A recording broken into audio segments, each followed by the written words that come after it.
this is a global Absolutely. event. Absolutely. This is a global problem. It's not a United States problem. And it seems to me, if we were idealistically optimistic, we would imagine a day not too far down the road where you could have OPEC producers, the Russians, the consumers, United States, UK, and everybody else, come to the conclusion, look, this is going to be a problem for the entire economy. Doesn't matter where you are. Third world, you're in the first world, doesn't matter. How do we mitigate it?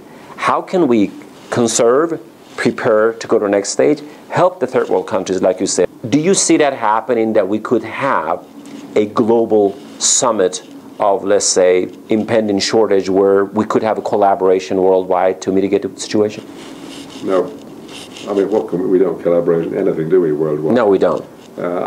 This is a big enough problem for it to be worth us collaborating worldwide, but it's not going to happen, Bruce. It really isn't. I think that the best we can do at this point is try and come to a solution which all the world might accept about there being a problem. I don't think the world is going to collaborate on solving the problem, but when I gave my talk this morning, what I tried to stress was that I think we, the people, deserve access to decent forecasts of what's going to happen. And I think that that's something the world perhaps could agree on. If we could convince a small number of the bigger countries in the world that a problem there is a potential problem, then we might get those countries to agree on sharing data, on collaborating with using shared data to understand how big the problem is. And that, I think, would be a big step forward. I mean, maybe I'm wrong, or maybe all the peak oilers are wrong and there isn't actually a problem. Maybe the industry is just about going to get us through this thing. I don't believe that, and I think there's good data to show it's not true. But let's get better data. Let's try and understand what the situation is. And if we can show convincingly there's a problem, well, then maybe governments will be a little bit more likely to collaborate on solving it. But first of all, we need to decide just how big the problem is. And for that, we, the people, need access to data which national oil companies, and to some extent the IOCs, currently own. It's their data, but I think that morally they need to get that data into a place where we can all access it and understand it. So if there is a window of opportunity to get the data, it seems that it's a very short one. It's a very short one. And if we have 2 or 3 million barrels a day of excess production capacity, as it seems, probably maybe 2 or 3, you were showing about maybe 3 million, perhaps we have, it's best that if the Western countries, consumer countries, are demanding anything from the OPEC countries, they demand now.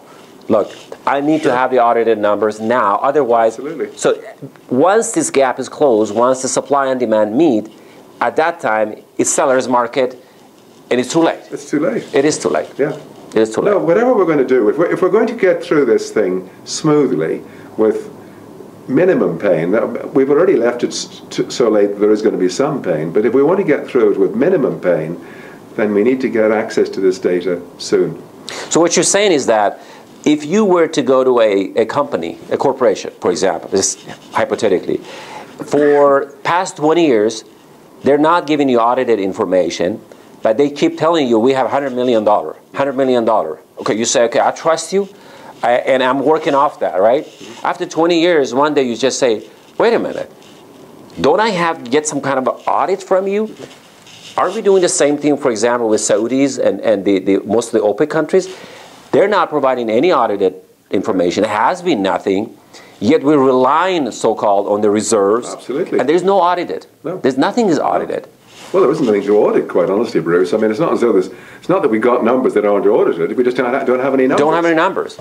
The only numbers we've got are the numbers that the OPEC countries give us each year, which are obviously, I was going to say obviously wrong, but they obviously don't mean what we would like them to mean. And we see countries like Saudi Arabia telling us each year their reserves are exactly the same as they were a year before. Well, we know that's unlikely to be the case. They can't be discovering each year exactly what they're producing. So Abu Dhabi, Kuwait,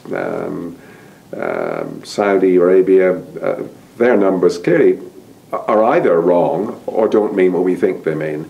Iran has at least its numbers change a little bit, which makes them slightly more plausible, but I don't think they're right either, because as we've talked previously, I think that Iran changed its reserve numbers very significantly back in the 1980s, and I don't think there was any technical justification for most of that change.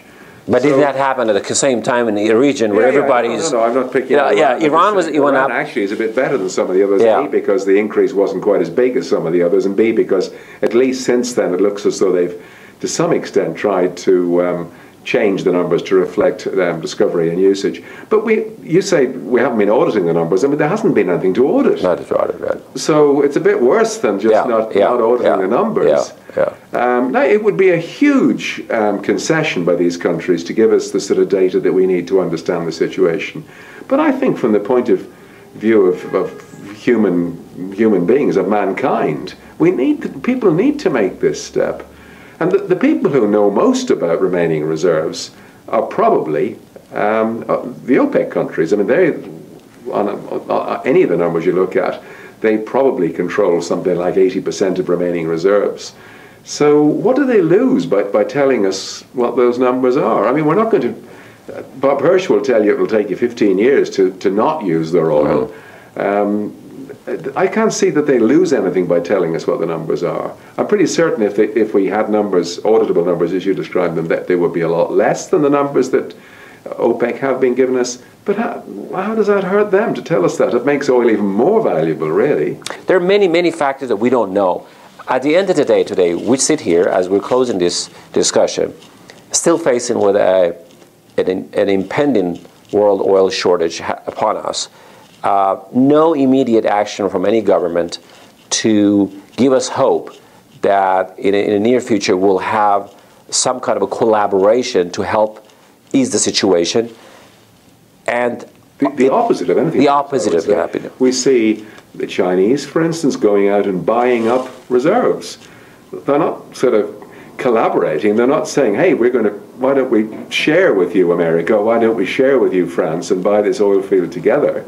They're going to South America. The Chinese get it, don't they? The Chinese get this. The Chinese have got it for the last 4 or 5 years. They understand the problem, and they're doing something about it. Long term, I'm not sure they're doing enough, but they are starting to fill that energy gap that will exist over the next 20 years. Post 20 years, well, yeah, I mean, they're heavily into wind. They're looking at solar. I think the Chinese all over get it. Yes. Perhaps a positive note. They say politicians will not state the problem unless they have a solution for it.